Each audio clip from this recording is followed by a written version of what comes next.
Lectura del libro de Fritz Perls, titulado Yo, hambre y agresión. Capítulo 12. El pasado y el futuro. Aunque no sabemos acerca del tiempo, mucho más de que es una de las 4 dimensiones de nuestra existencia, podemos definir el presente. El presente es el punto cero, siempre en movimiento, de los opuestos pasado y futuro. La personalidad bien equilibrada toma en cuenta el pasado y el futuro sin abandonar el punto cero del presente, sin considerar el pasado y el futuro como realidades. Todos somos capaces de dirigir la mirada hacia atrás y hacia adelante, pero la persona incapaz de enfrentarse a un presente desagradable y que vive ante todo en el pasado o el futuro, envuelve en el pensamiento histórico o futurista, no está adaptada a la realidad. De esta forma, la realidad, además de la formación fondo-figura, como se demostró anteriormente, asume un nuevo aspecto proporcionado por el sentido de actualidad. Se reconoce que el soñar despierto es una de las pocas ocupaciones consideradas como huida del punto cero del presente hacia el futuro, y en ese caso es común referirse a esto como un escape de la realidad. Por otro lado, hay personas que acuden al análisis solo con el deseo de obrar de acuerdo con la idea popular acerca del psicoanálisis, a saber, desenterrar todos los recuerdos o traumas infantiles posibles.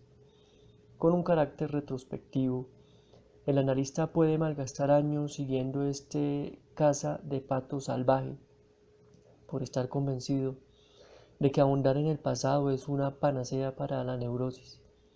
Solo colabora con la resistencia del paciente a enfrentar el presente. El constante ahondar en el pasado tiene además otras desventajas, en cuanto que no toma en cuenta lo opuesto, el futuro, y no comprende por ello todo un grupo de neurosis. Examinemos un caso típico de neurosis de anticipación.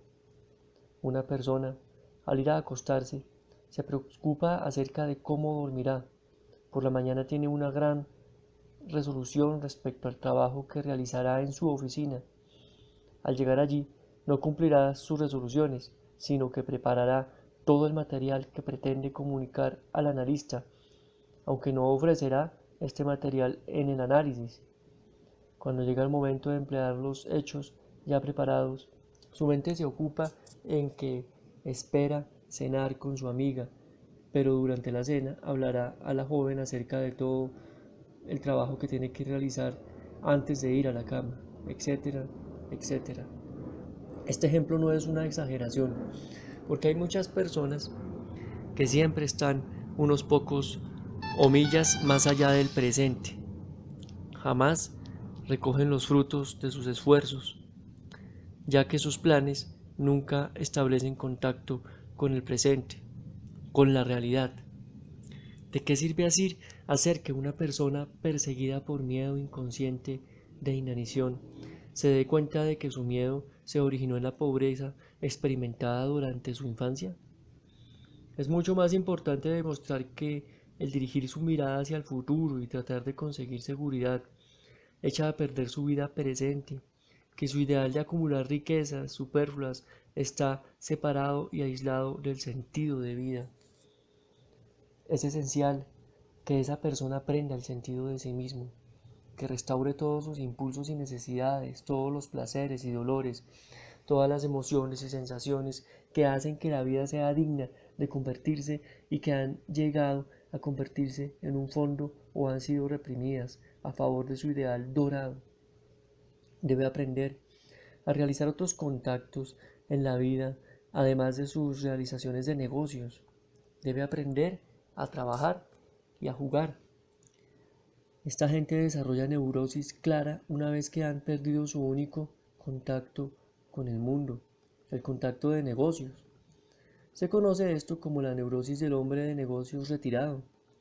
¿De qué le sirve un análisis histórico a no ser para proporcionarle un pasatiempo que llene unas pocas horas de vida vacía? A veces un juego de cartas podría servir al mismo propósito. A la orilla del mar se encuentra con frecuencia este tipo de persona, que no tiene contacto con la naturaleza, que se negaba a dejar la cargada habitación de juego para echar una mirada a la belleza de una puesta de sol. Más bien, seguía apegado a su ocupación, sin sentido de intercambiar cartas, de permanecer con su naipe, en vez de entrar en contacto con la naturaleza. Otros tipos que miran hacia el futuro son los preocupados, los astrólogos, los que ponen la seguridad ante todo y nunca corren riesgos. Los historiadores, los arqueólogos, los que buscan explicaciones y los quejosos miran en la dirección opuesta. Y el más apegado al pasado es la persona infeliz en la vida, porque sus padres no le proporcionaron educación adecuada, o él sexualmente impotente porque adquirió un complejo de castración cuando su madre lo amenazó con cortarle el pene o por castigarlo por la masturbación. El descubrimiento de una causa tal en el pasado rara vez es factor decisivo en la curación. La mayoría de las personas en nuestra sociedad no han tenido una educación ideal. La mayoría de las personas han experimentado amenazas de castración en su niñez sin llegar a ser impotentes. Conozco un caso en el que salieron a la superficie todos los detalles posibles de ese complejo de castración sin que influyeran esencialmente en la impotencia. El analista había interpretado la repulsión del paciente por el sexo femenino. El paciente había aceptado la interpretación, pero nunca había logrado experimentar náusea. Así, no pudo cambiar la repulsión en su opuesto, el apetito. Tal persona, en retrospectiva, evita asumir la responsabilidad de su vida, de sus acciones. Prefiere culpar a algo que sucedió en el pasado en vez de dar pasos para remediar la situación presente. Para tareas manejables no se necesitan chivos expiatorios o explicaciones. En el análisis de carácter retrospectivo se encuentra siempre un síntoma preciso: la supresión del llanto. La aflicción es una parte del proceso de resignación necesario para superar la dependencia del pasado. Este proceso, llamado el sufrimiento de luto, es uno de los descubrimientos más ingeniosos de Freud. El hecho de que la resignación requiera la acción de todo el organismo demuestra lo importante que es el sentido de uno mismo. Como la experiencia y expresión de las emociones más profundas son necesarias para ajustarse después de haber perdido un contacto valioso. Para volver a obtener la posibilidad de hacer de nuevo contacto, debe concluirse la tarea de la aflicción. Aunque ha pasado el triste acontecimiento, el muerto no está muerto, aún está presente. El sufrimiento de luto se hace en el presente. Lo decisivo no es lo que la persona muerta significaba para el afligido, sino lo que todavía significa para él.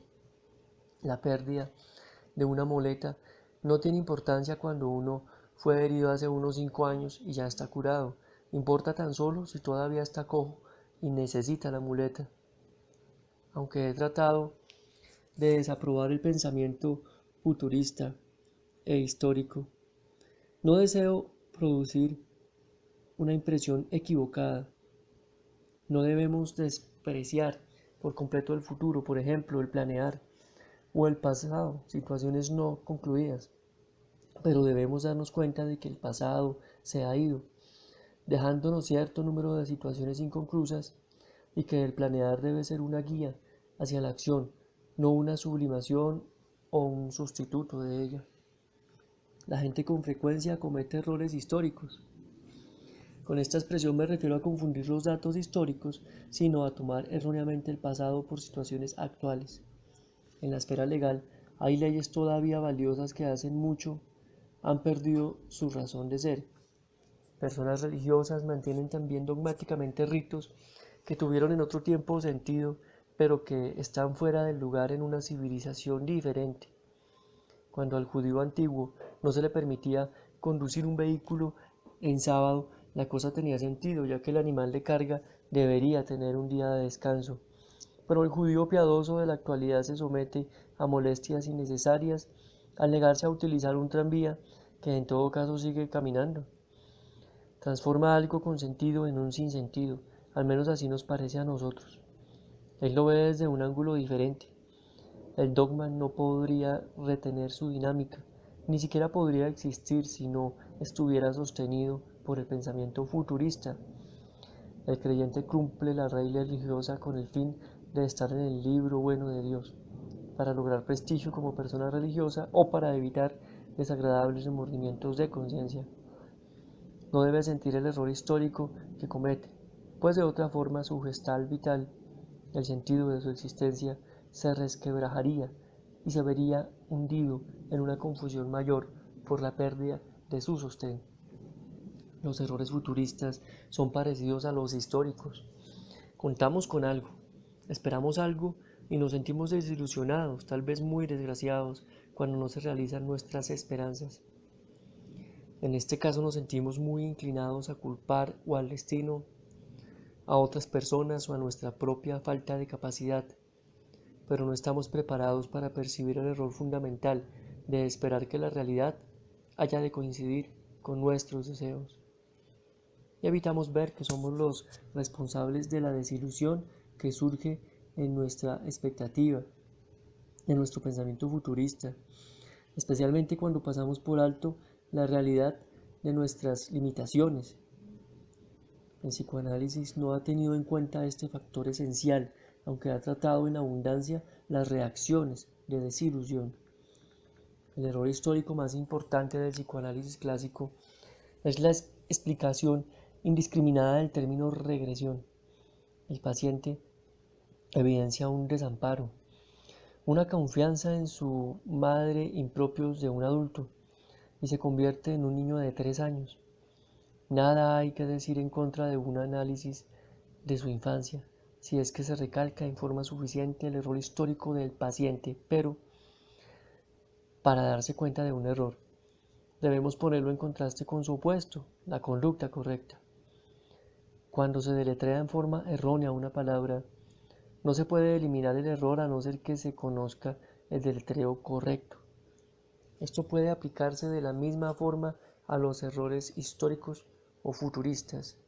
El paciente en cuestión tal vez nunca alcanzó la madurez de un adulto y no sabe cómo se siente ser independiente de su madre, cómo establecer contacto con otras personas, y a no ser que se le haga sentir esta independencia, no puede darse cuenta de su error histórico. Damos por descontado que tiene este sentimiento y estamos muy dispuestos a suponer que ha alcanzado la posición adulta y ha sufrido una regresión a la infancia tan solo temporalmente. Nos sentimos inclinados a pasar por alto la cuestión de las situaciones, como su conducta es normal en situaciones que no ofrecen dificultades o en asuntos que requieren reacciones similares a las que espera de un niño, damos por sentado que esencialmente es un adulto. Sin embargo, cuando surgen situaciones más difíciles demuestra que no ha desarrollado una actitud madura. ¿Cómo podemos esperar que sepa cómo cambia si no percibe la diferencia entre conducta infantil y madura? No habría regresado si su yo fuera ya maduro, si hubiera asimilado y no tan solo copiado, introyectado la conducta adulta. Podemos concluir, pues, que el futuro inmediato está contenido en el presente, especialmente en sus situaciones no concluidas, consumación del ciclo instintivo.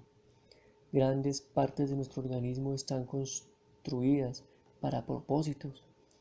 Los movimientos sin propósito, por ejemplo, sin sentido, pueden variar desde peculiaridades ligeras hasta la conducta inexplicable del demente. Al concebir el presente como resultado del pasado, descubrimos tantas escuelas de pensamiento como descubrimos causas. La mayoría de la gente cree en una causa primaria como un creador. Otros se adhieren fatalísticamente a la constitución heredada como el único factor reconocible y decisivo, mientras que para otros el influjo ambiental es la única causa de nuestra conducta. Algunas personas han descubierto que la economía es la causa de todo mal, otros la infancia reprimida. En mi opinión, el presente es la coincidencia de muchas causas, que lleva al cuadro siempre cambiante, caleidoscópico, de situaciones que nunca son idénticas.